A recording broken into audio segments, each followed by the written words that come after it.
আসসালামু আলাইকুম। চলে আসলাম আজকে সেট রিলেটেড দ্বিতীয় প্রবলেম নিয়ে। গত পর্বে আমরা সেটের প্রথম প্রবলেম সলভ করে দেখেছি। আজকে ঠিক সেটের উপর ভিত্তি করে আরেকটি প্রবলেম নিয়ে আমরা ডিসকাস করব এবং এটা সলভ করে দেখানোর চেষ্টা করব।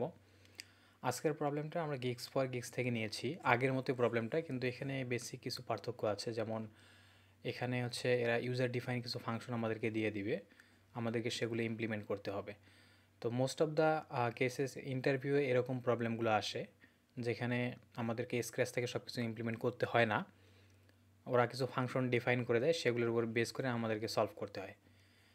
তো কথা না বাড়িয়ে চলেন আমরা দেখি প্রবলেম স্টেটমেন্টে কী বলেছে। প্রথম থেকেই আমরা দেখি। তো এখানে এরা যেটা বলেছে আমাদের হচ্ছে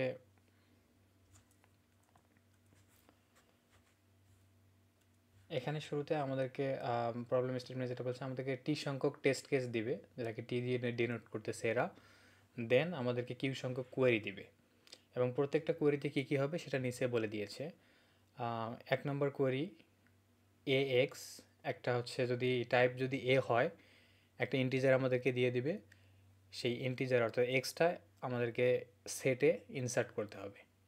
দুই নম্বর হচ্ছে যদি টাইপটা বি হয় তাহলে print the contents of the set, অর্থাৎ সেটের মধ্যে আমার যা যা এলিমেন্ট আছে সেগুলো প্রিন্ট করতে হবে।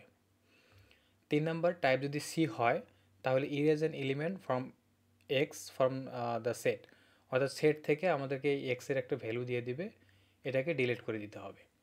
এবং চার নম্বরে বলছে টাইপ যদি ডি হয় একটা এক্স দিয়ে দিবে, print one if the element x is present, অর্থাৎ এই এক্সটা যদি আমাদের সেটের মধ্যে থাকে তাহলে আমাদেরকে ওয়ান প্রিন্ট করতে হবে, আর যদি না থাকে সেক্ষেত্রে আমাদেরকে -1 প্রিন্ট করতে হবে।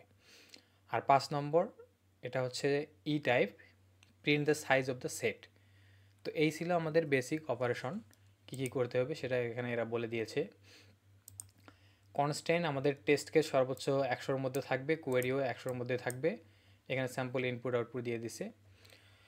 তো আমরা যদি এখানে আসি দেখি এরা এখানে হচ্ছে আমাদেরকে ইউজার ডিফাইন কিছু ফাংশন লিখে দিয়েছে। আপনি যদি চান তাহলে এখানে ক্লিক করে এদের এই কোডগুলো দেখতে পারেন এরা কী লিখেছে। এগুলোতে মূলত আমরা হাত দিতে পারবো না, আমাদেরকে মেইন কাজ করতে হবে ওদের যে ইউজার ডিফাইন ফাংশনটা আছে সেখান থেকেই।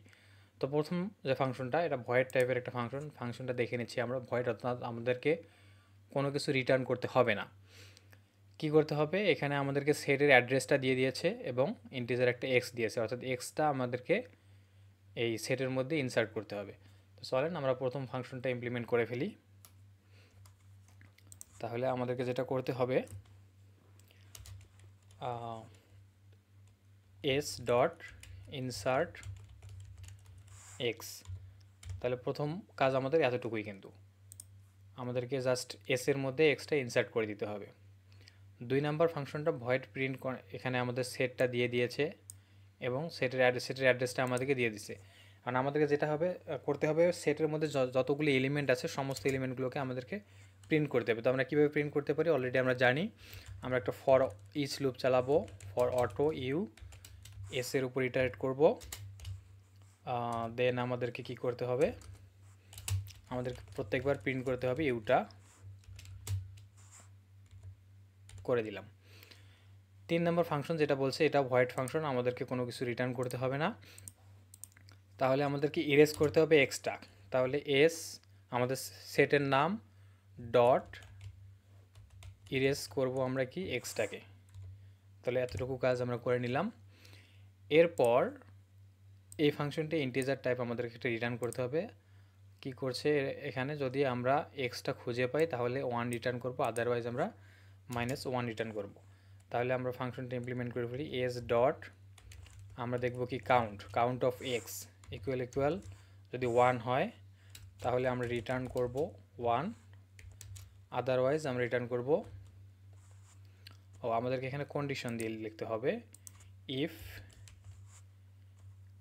এটা যদি হয় তাহলে আমরা 1 রিটার্ন করব, আদারওয়াইজ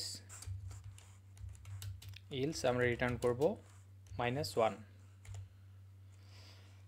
এখানে এস ডট কাউন্ট এক্স মানে আমরা এক্সের কাউন্টটা কিন্তু এখানে হিসাব করতেছি, যেহেতু এটা আমাদের সেট অবশ্যই ইউনিক এলিমেন্ট এবং সর্টেড এলিমেন্টগুলো রাখবে।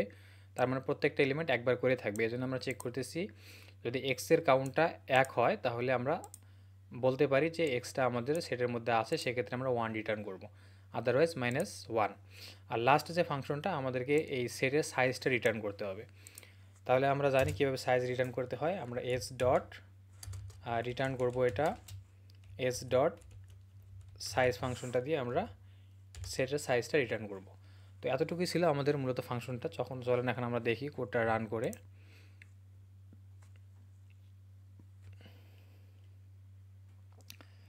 হ্যাঁ, এখানে আমাদের সাকসেসফুলি কমপ্লিশন দেখাচ্ছে। এখন আমরা কোডটা সাবমিট করার ট্রাই করি।